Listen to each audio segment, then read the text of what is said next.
Hello friends, welcome to my YouTube channel मार्गदर्शन by Diksha. उम्मीद करती हूँ आप सभी स्वस्थ होंगे और अच्छे होंगे।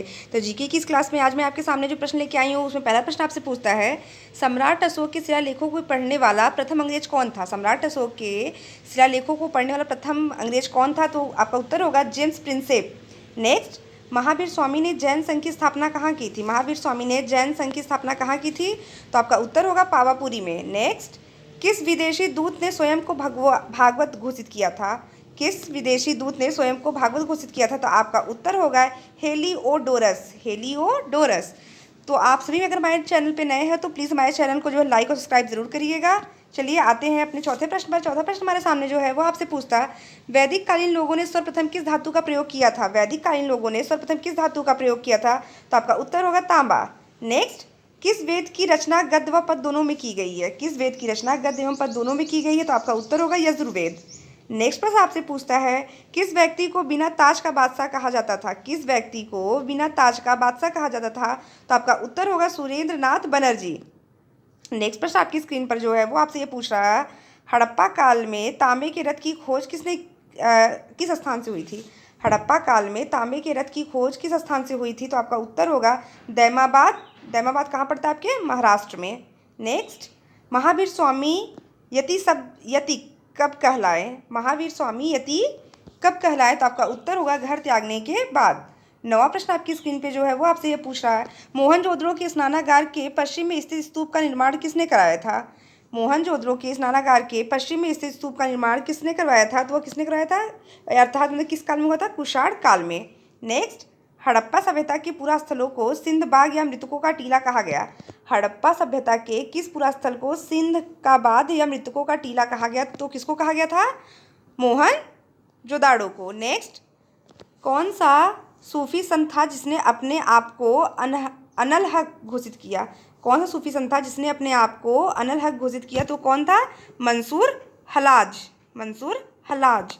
नेक्स्ट, और 12वां प्रश्न जो आपकी स्क्रीन पर है वह आपसे पूछ रहा, हिंदुस्तान तलवार के जोर पर जीता गया था, यह कथन किसका है। हिंदुस्तान तलवार के जोर पर जीता गया था, यह कथन किसका है? लॉर्ड एल्गिन द्वितीय। तो आज मैं आपसे एक बार फिर से रिक्वेस्ट कर रही हूँ कि अगर आप सभी हमारे चैनल पे नए हैं तो प्लीज़ हमारे चैनल को लाइक और सब्सक्राइब ज़रूर कर दें। तो चलिए, ताकि आप सभी का प्यार हमें मिलता रहे और ऐसे ही मैं आपके सामने कम समय में अच्छे से अच्छे वीडियो को ला सकूँ और आपके टाइम को बचा सकूँ तथा आपकी पढ़ाई को अग्रसर कर सकूँ। तो नेक्स्ट जो हमारे सामने प्रश्न है वह आपसे पूछ रहा, विष्णु के 10 अवतारों की जानकारी का स्रोत किस पुराण में है। विष्णु के 10 अवतारों की जानकारी का स्रोत किस पुराण में है? तो आपका उत्तर होगा यहाँ पे मत्स्य पुराण। 14वां प्रश्न जो आपके सामने है वह आपसे ये पूछ रहा है, बौद्ध धर्म की किस शाखा में मंत्र, हठ योग एवं तांत्रिक आचारों को प्रधानता दी गई है? तो आपका उत्तर होगा व्रजयान। आपका उत्तर होगा व्रजयान। नेक्स्ट, तो 15वां प्रश्न आपके सामने है, प्रसिद्ध विजय विट्ठल मंदिर जिसके 56 प्रच्छिद स्तंभ से संगीतमय स्वर निकलते वह कहाँ स्थित है? तो आपका उत्तर होगा हम्पी, कर्नाटक। नेक्स्ट, किस शासक ने चित्तौड़ के कीर्ति स्तंभ का निर्माण करवाया था। चित्तौड़ के कीर्ति स्तंभ का निर्माण करवाया था, किसने करवाया था? तो राणा कुंभा ने। नेक्स्ट, इंडिया डिवाइडेड नामक पुस्तक के लेखक कौन थे। इंडिया डिवाइडेड नामक पुस्तक के लेखक कौन थे? तो आपका उत्तर होगा डॉक्टर राजेंद्र प्रसाद।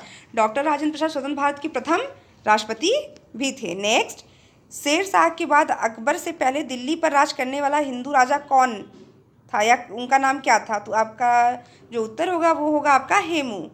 19वां प्रश्न आपकी स्क्रीन पर है, आर्य शब्द का शाब्दिक अर्थ क्या है। आर्य शब्द का शाब्दिक अर्थ क्या है? तो आपका उत्तर होगा श्रेष्ठ या कुलीन। 20वां प्रश्न जो आपकी स्क्रीन पर है वह है आपका, चरक संहिता नामक पुस्तक किस विषय से संबंधित है। चरक संहिता नामक पुस्तक किस विषय से संबंधित है? तो आपका उत्तर होगा चिकित्सा।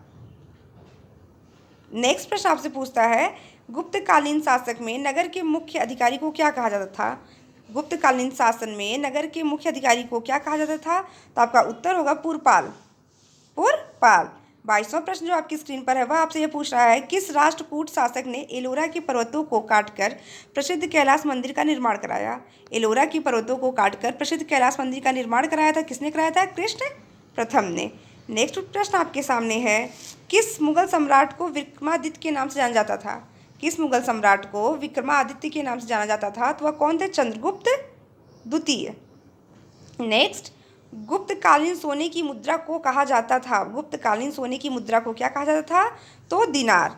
25वां प्रश्न जो आपकी स्क्रीन पर है वह आपसे पूछ रहा है, ऋग्वेद में उल्लेखित करीब 25 नदियों में सर्वाधिक महत्वपूर्ण नदी कौन सी है?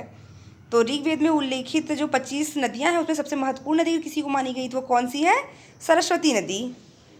नेक्स्ट प्रश्न, बाल गंगाधर तिलक को आधुनिक भारत का निर्माता किसने कहा था? बाल गंगाधर तिलक को आधुनिक भारत का निर्माता किसने कहा था? तो आपका उत्तर होगा महात्मा गांधी। नेक्स्ट, हैदराबाद नगर की स्थापना किसने की थी? हैदराबाद नगर की स्थापना किसने की थी? तो आपका उत्तर होगा मोहम्मद कुली कुतुब शाह।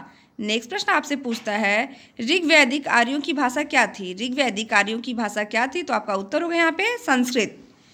नेक्स्ट वह 29वां प्रश्न आपकी स्क्रीन पर है, महात्मा बुद्ध को किस नदी के तट पर ज्ञान प्राप्त हुआ था? महात्मा बुद्ध को किस नदी के तट पर ज्ञान प्राप्त हुआ था? तो आपका उत्तर होगा निरंजना नदी। आपका उत्तर होगा निरंजना नदी। 30वां और आखिरी प्रश्न हमारे सामने है, वह आपसे पूछ रहा है, कुषाण शासक कनिष्क के निर्माण कार्यों का निरीक्षक अभियंता अधिकारी कौन थे?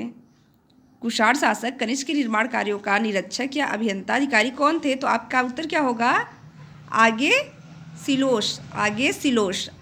तो आज की वीडियो में बस इतना ही। वीडियो प्लीज़ अगर पसंद आए तो लाइक और सब्सक्राइब ज़रूर करिएगा।